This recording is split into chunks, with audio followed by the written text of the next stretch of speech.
അസ്സലാമു അലൈക്കും വറഹ്മത്തുള്ളാഹി വബറകാത്ത്. ബിസ്മില്ലാഹിർ റഹ്മാനിർ റഹീം. അൽഹംദുലില്ലാഹി റബ്ബിൽ ആലമീൻ. വസ്സലാത്തു വസ്സലാമു അലാ അഷ്റഫിൽ മുർസലീൻ വഅലാ ആലിഹി വസഹ്ബിഹി അജ്മഈൻ. ഏറ്റവും സ്നേഹം നിറഞ്ഞ മുഈനുൽ ഇസ്ലാം ഹയർ സെക്കൻഡറി മദ്രസ വിദ്യാർത്ഥികളെ, രക്ഷിതാക്കളെ, നാം റബീഉൽ അവ്വലിൽ നടത്തി വരാറുള്ള നസീഹു സബാഹിലാണ് നാം ഉള്ളത്. അള്ളാഹു നമ്മുടെ ഈ അമൽ നമ്മിൽ നിന്ന് കബൂൽ ചെയ്യുമാറാകട്ടെ. ഇന്ന് ഞാൻ നിങ്ങളുമായി പങ്കുവെക്കാൻ ഉദ്ദേശിക്കുന്ന വിഷയം സൗഹൃദത്തിന് ഇസ്ലാമിൻ്റെ സന്ദേശം എന്നുള്ളതാണ്. നബി സല്ലല്ലാഹു അലൈഹി വസല്ലമ തങ്ങളുടെ ഈ ഹദീസിൽ നിന്ന് നമുക്ക് ധാരാളം കാര്യങ്ങൾ പഠിക്കാനുണ്ട്. അല്ലാഹുവിൻ്റെ റസൂൽ പറയുന്നു, ലാ തദ്ഖുലൂനൽ ജന്നത ഹത്താ തുഅ്മിനു വലാ തുഅ്മിനു ഹത്താ തഹബ്ബു അവലാ അദുല്ലുക്കും അലാ ഷൈഇൻ ഇദാ ഫഅൽതുമൂഹു തഹാബബ്തും അഫ്സുസ് സലാമ ബൈനക്കും. ലാ തദ്ഖുലുൽ ജന്നത ഹത്താ തുഅ്മിനു, നിങ്ങൾ വിശ്വാസികളാകുന്നത് വരെ സ്വർഗത്തിൽ പ്രവേശിക്കുകയില്ല. വലാ തുഅ്മിനു ഹത്താ തഹബ്ബു, പരസ്പരം ഇഷ്ടത്തിലാകുന്നത് വരെ നിങ്ങൾ മുഅ്മിനാവുകയുമില്ല. അവലാ അദുല്ലുക്കും അലാ ഷൈഇൻ ഇദാ ഫഅൽതുമൂഹു തഹാബബ്തും, നിങ്ങൾ പരസ്പരം ഇഷ്ടത്തിലാകാൻ, പരസ്പരം സ്നേഹത്തിലാകാൻ നിങ്ങൾക്ക് ഞാനൊരു കാര്യം അറിയിച്ചു തരട്ടെയോ? അഫ്സുസ് സലാമ ബൈനക്കും, നിങ്ങൾക്കിടയിൽ സലാം വ്യാപിപ്പിക്കുക എന്നതാണത്. അന്ത്യദിനത്തിൽ കഠിനമായ സൂര്യൻ്റെ ചൂടുകൊണ്ട് വിയർത്ത് കുളിച്ചുകൊണ്ട് സൃഷ്ടികൾ വിചാരണ കാത്തു നിൽക്കുന്ന സന്ദർഭത്തിൽ അള്ളാഹു തൻ്റെ അർശിൻ്റെ തണൽ വിരിച്ചുകൊണ്ട് 7 വിഭാഗങ്ങളെ അനുഗ്രഹിക്കുന്നതാണ്. അതിൽപ്പെട്ട ഒരു വിഭാഗമാണ് അള്ളാഹുവിൻ്റെ പ്രീതിക്ക് വേണ്ടി പരസ്പരം സ്നേഹിച്ചവർ.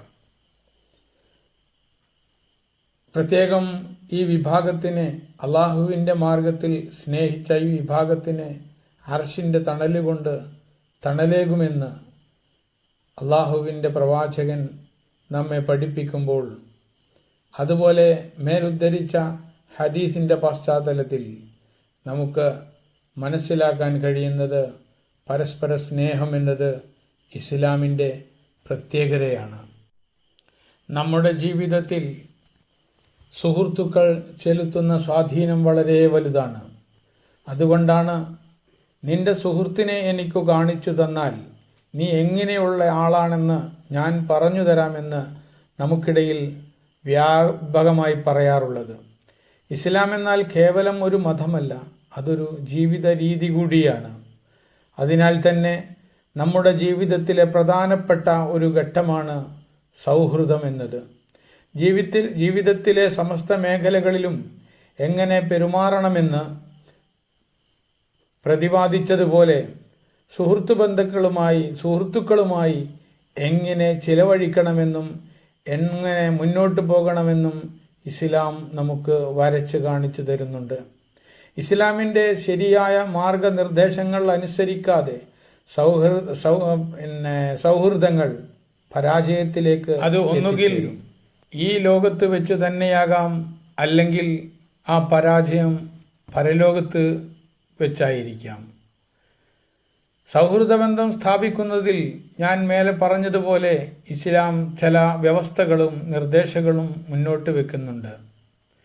എല്ലാതരം സൗഹൃദത്തെയും അടിസ്ഥാനം നമ്മുടെ ഈ ലോകത്തോടുള്ള സുഹൃത്തിനെ തിരഞ്ഞെടുക്കുക എന്നതാകും.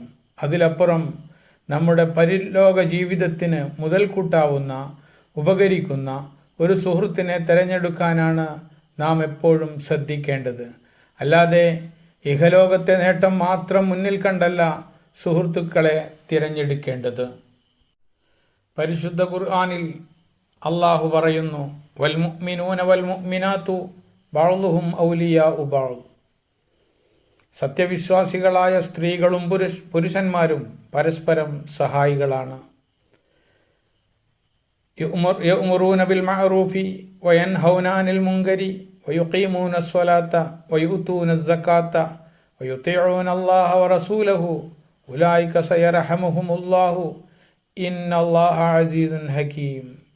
അവർ നന്മ കൽപ്പിക്കുന്നു, തിന്മ തടയുന്നു, നമസ്കാരം നിഷ്ഠയോടെ നിർവഹിക്കുന്നു, സക്കാത്ത് നൽകുന്നു, അള്ളാഹുവിനെയും അവൻ്റെ ദൂതനെയും അനുസരിക്കുന്നു. സംശയമില്ല, അള്ളാഹു അവരോട് കരുണ കാണിക്കും. അള്ളാഹു പ്രതാപിയും യുക്തിമാനും തന്നെയാണ് തീർച്ച. തൗബ സൂറത്തിലെ 71-ാമത്തെ ആയത്തിലാണ് അള്ളാഹു റബ്ബുൽ ഇസ്സത്ത് മുഅ്മിനീങ്ങളെ കുറിച്ച് പറയുന്നത്.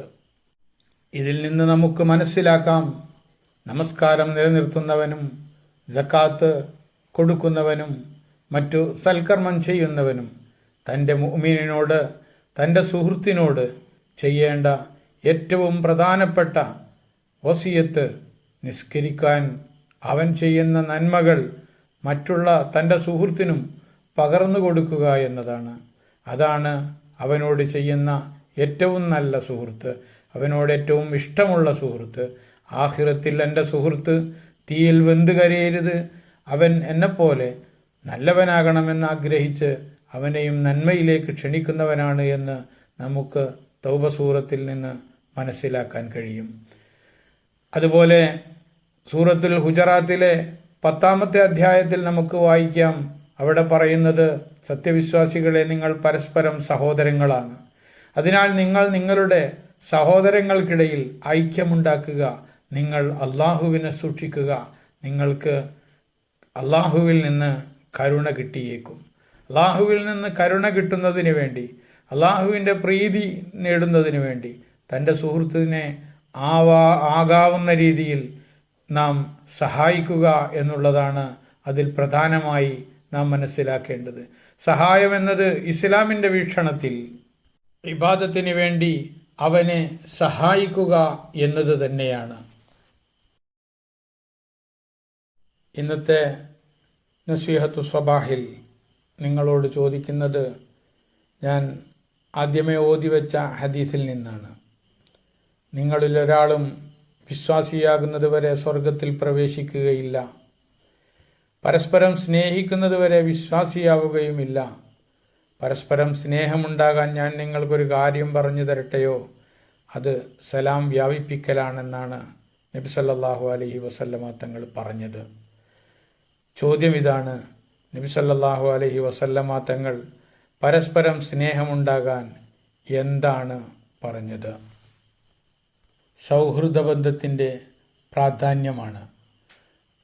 അതിന് ഇസ്ലാം നൽകിയ പരിഗണനയും നമുക്ക് അതിൽ നിന്ന് മനസ്സിലാക്കാൻ കഴിയും.